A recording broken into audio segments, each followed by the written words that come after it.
Hello दोस्तों, PCOD and PCOS के part 2 में आपका स्वागत है।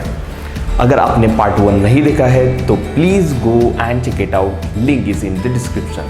Human body is too much complicated, so आज का जो पार्ट है वो थोड़ा टेक्निकल जाने वाला है, तो इस वीडियो को अंत तक जरूर देखना। Hi, this is Sagar Gatade, founder of science based fitness club, fitness coach and nutrition expert. तो दोस्तों, पीसीओडी एंड पीसीओएस का ओवरव्यू हमने पार्ट 1 में देख लिया। तो इस पार्ट में हम देखते हैं कि इसमें होता क्या है। फीमेल बॉडीज हर महीने एक मेंस्ट्रुअल साइकिल से गुजरती है जो कि 28 दिनों की होती है। चलो इसको और अच्छे तरीके से समझते हैं। इन 28 दिनों में 4 फेजेस होते हैं। पहला फेज है मेंस्ट्रुएशन, इसका मतलब है खून का बह जाना, जिसका पीरियड होता है 3 से 7 दिनों तक। दूसरा है फॉलिकुलर फेज। ओवरीज में जो इमैच्योर एग्स होते हैं उन्हें फॉलिकल्स कहते हैं। इस फॉलिकुलर फेज में इमैच्योर एग्स की डेवलपमेंट होती है। इमैच्योर एग्स की डेवलपमेंट के लिए एफएसएच मतलब कि follicle stimulating hormone and LH मतलब कि ल्यूटिनाइजिंग हार्मोन रिस्पॉन्सिबल होते हैं। इसके साथ प्रोजेस्टेरॉन हार्मोन एंडोमेट्रियल लाइनिंग की थिकनिंग करना शुरू कर देता है। तीसरा फेज होता है ओवुलेशन फेज। एक बार आपका mature eggs is ready to fertilise, वो ओवरी से बाहर आता है, इसे ओवुलेशन कहते हैं। ये जो स्टेप है ये बहुत ही महत्वपूर्ण स्टेप है, जिसमें एलएच मतलब कि ल्यूटिनाइजिंग हार्मोन की सर्ज यानी कि वेव आनी जरूरी है। ये जो तीसरी ओवुलेशन की जो स्टेज है वो साधारण 14th या 15th डे पर होती है। Phase number 4 secretary phase. अब इस फेज में एग जो है वो स्पर्म का इंतजार करता है फर्टिलाइजेशन के लिए। अगर उसको स्पर्म मिलता है तो वो फर्टिलाइज होता है और एंटर करता है यूटेरस में यानी कि गर्भाशय में, जिसे हम प्रेगनेंसी कहते हैं। वो लगभग 9 मंथ्स की होती है।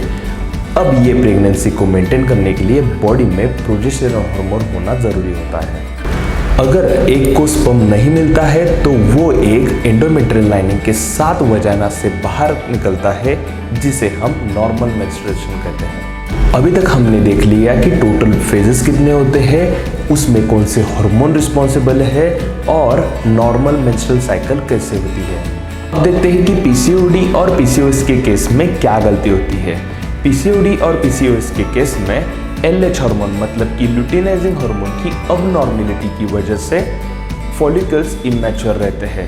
फॉलिकल्स अगर इमैच्योर है तो ओवुलेशन नहीं हो पाएगा, यानी कि इमैच्योर फॉलिकल्स मतलब इमैच्योर एग्स जो है वो ओवरीज में ही अटक जाते हैं, जिसको हम कहते हैं फ्लूइड फिल्ड सैक्स। अब हमें ये बात समझनी चाहिए कि एग अगर बाहर ही नहीं आएगा तो फर्टिलाइजेशन कैसे होगा या प्रेगनेंसी कैसी होगी। This condition leads to infertility. अब देखते हैं कि हार्मोन्स में बदलाव क्या आया है। अब normal levels of LH plus hyperinsulinemia is equal to excess production of testosterone. अभी हमें और एक बात पता होनी चाहिए। टेस्टोस्टेरोन हार्मोन जो है ये मेल बॉडीज में ज़्यादा होता है एंड एस्ट्रोजन हार्मोन जो होता है ये फीमेल बॉडीज में ज़्यादा होता है। सो फीमेल बॉडीज में टेस्टोस्टेरोन की मात्रा जो बढ़ी हुई है वो एस्ट्रोजन में कन्वर्ट नहीं हो पाती।